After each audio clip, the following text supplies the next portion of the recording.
Aplicar la ciencia para responder a las necesidades de la sociedad mediante la creación de conocimiento en Ciencia y Sociedad, con Teresa García Gasca.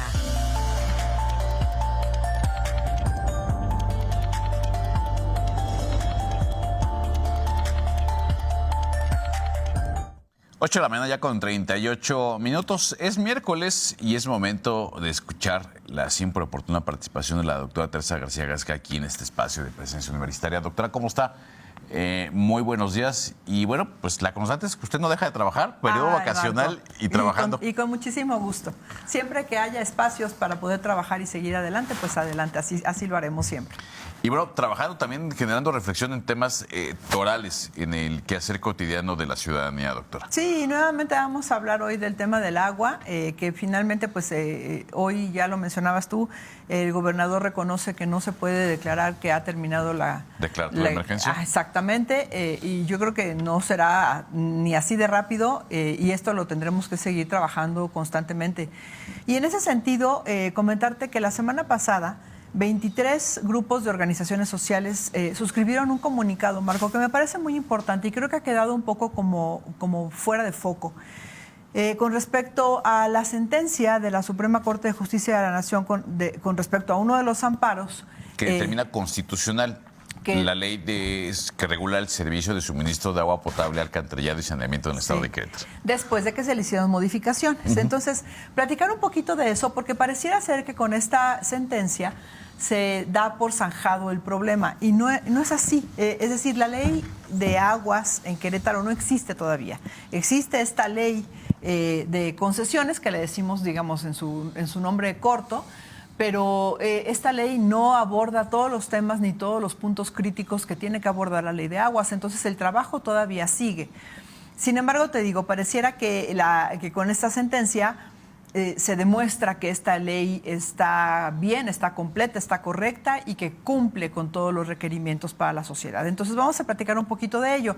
Para esto entonces 23 organizaciones civiles suscribieron un comunicado que les muestro en pantalla y que ustedes pueden encontrar al final de esta presentación, que les dejo un QR para que lo puedan revisar. Y ahí tenemos el nombre de las 23 organizaciones civiles.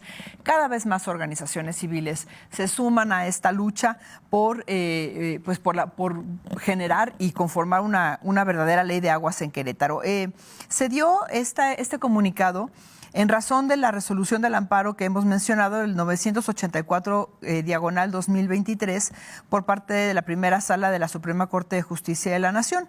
Entonces voy a hacer una breve cronología de las cosas como sucedieron para que nos ubiquemos y para que comprendamos, primero, Marco, que esto no es una confrontación con el gobierno ni con la legislatura. Creo que a nadie le conviene tener una ley de aguas que no funcione o incompleta, y que entonces a lo largo del tiempo nos va a generar más problemas que soluciones. Nos conviene trabajar por lograr una verdadera ley de aguas. Entonces, en la siguiente imagen, para quienes nos ven en pantalla, les platico entonces cómo se fueron dando las cosas. Ustedes recordarán, en mayo del 2022, 2 diputados de diferentes bancadas ingresan una iniciativa muy parecida, las 2 iniciativas muy parecidas, que terminan en lo que se le llamó en un principio la ley de aguas, la ley estatal de aguas. Evidentemente, en ese sentido, esta ley, pues que solamente cubría el tema que hoy conocemos con respecto al alcantarillado, saneamiento y distribución del agua, se discutió y con la presión social, con un parlamento abierto que se hizo y demás, cambió de nombre de ley de aguas a la ley que hoy conocemos, a la ley de las concesiones, en pocas palabras. Y se publicó en mayo del 2022. Para junio del 2022 la situación se recrudeció derivado de que esta ley únicamente estaba legalizando o regularizando las concesiones. Por eso es que le llamamos la ley de concesiones. Entonces se generaron una gran cantidad de protestas ciudadanas por parte de la academia, organizaciones sociales, comunidades de diferentes pueblos originarios, activistas y de la sociedad en general, derivado justamente de los problemas que se estaban presentando por acaparamiento, sobreexplotación de acuíferos, cambios de uso de suelo, sobre expansión urbana, abuso y discrecionalidad en la asignación de las concesiones, entre otras cosas. Y estas protestas terminaron en su mayoría en represiones. represiones que se fueron presentando durante el 2022 y durante el 2023 y lo que llevamos del 2024. En la siguiente imagen, entonces, les muestro que, además de las protestas, se presentaron propuestas y se interpusieron amparos.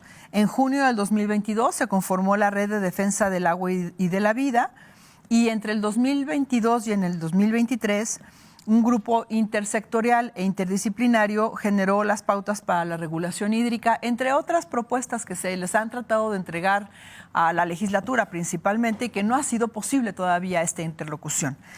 Se interpusieron 5 amparos ciudadanos, 5 amparos. De estos 5 amparos, la Suprema Corte de Justicia de la Nación atrajo el caso en el 2023 por considerarse de relevancia nacional y porque consideraba afectaciones en derechos humanos, en el medio ambiente sano, en saneamiento y en participación ciudadana. Y se resuelve una sentencia, se resuelve un dictamen de inconstitucionalidad con respecto a uno de los amparos, al que decíamos al 984-2023, y se otorga un plazo de 180 días para que se hagan las reformas correspondientes y se vuelva a analizar la ley en ese sentido. En la siguiente imagen vemos cómo entonces, un día antes de que se cumpliera el plazo de los 180 días, la legislatura presenta la reforma correspondiente y esto lleva a que la Suprema Corte de Justicia de la Nación haga un replanteamiento de la sentencia y entonces de considerar inconstitucional, lo considera ahora constitucional. Pero no es que la ley por sí misma haya cubierto todos los requisitos. Se tuvo que hacer este cambio y este cambio fue obligado por la presión de la ciudadanía.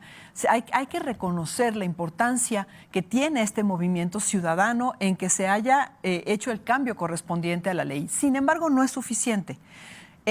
Recordemos, este es uno de 5 amparos. Faltan otros 4 amparos por resolverse. Pero además, esta ley sigue siendo solamente una pieza del rompecabezas de todo lo que se requiere para contar con una verdadera ley estatal de aguas. Y hay que decirlo, pues, no se trata de que se jacte una parte o la otra. Hay que reconocer que esta sentencia finalmente se da por la presión de la ciudadanía, que se reconoce que hubo omisiones en la ley original y que por lo tanto se tuvieron que replantear. Y además, en la última imagen, decir también que hay 2 recomendaciones, una por parte de la Defensoría de Derechos Humanos del Estado de Querétaro, que es la 254/2023, y otra por la Comisión Nacional de Derechos Humanos, que es la 153-VG/2924, y que en ese sentido también se tendrán que abordar estas recomendaciones. Este comunicado que suscriben estas 23 organizaciones civiles termina diciendo que la demanda y propuesta ciudadana de una nueva ley de aguas que respete los derechos al agua, saneamiento, medio ambiente sano y participación en Querétaro es un proceso que articula un frente ciudadano amplio, plural y no partidista, con respaldo nacional, porque hay que decir que algunas de las organizaciones son organizaciones a nivel nacional, que seguirá impulsando un marco legal orientado al bien común y garante de derechos. Yo les dejo aquí el código QR del documento completo, del comunicado completo. Quiero dejar ese mensaje. El tema no está agotado. No está agotado el debate. No está agotado el debate. El pasado sábado hubo un foro por parte de la bancada de Morena, pues no de la bancada, de legisladores y legisladoras de Morena, senadores, diputados locales, federales. Diputados electos. Diputados electos, ciudadanía, en donde uno de los temas, porque se trataron varios temas, fue justamente el tema del agua.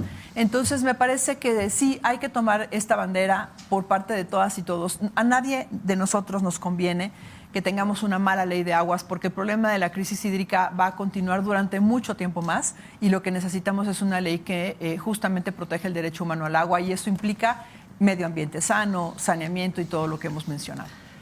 Me parece, doctora, que a nadie, absolutamente a nadie, le conviene tener una ley deficiente. Ni a la ciudadanía, ni a los propios concesionarios, ni a la autoridad que es la que otorga las concesiones. Claro. Y también que los extremos, pues bueno, no son para nadie benéficos. Hay que siempre encontrar el punto medio en el que pueda haber un equilibrio en el que converjan pues todos los intereses. Y privilegiando el interés social, claro. Claro, y además yo creo que para el gobierno debería ser un motivo de una gran oportunidad el hecho de que la ciudadanía esté tan activa y tan participativa en este tema y aprovechar justamente esa inercia para realmente lograr gobernanza en esta ley. Eso legitima la ley, la fortalece en todos los sentidos. Repito, no se trata de decir que es una confrontación entre la ciudadanía y el gobierno. Y no es una resistencia crónica. Ajá, exactamente, ¿no? E injustificada. Claro.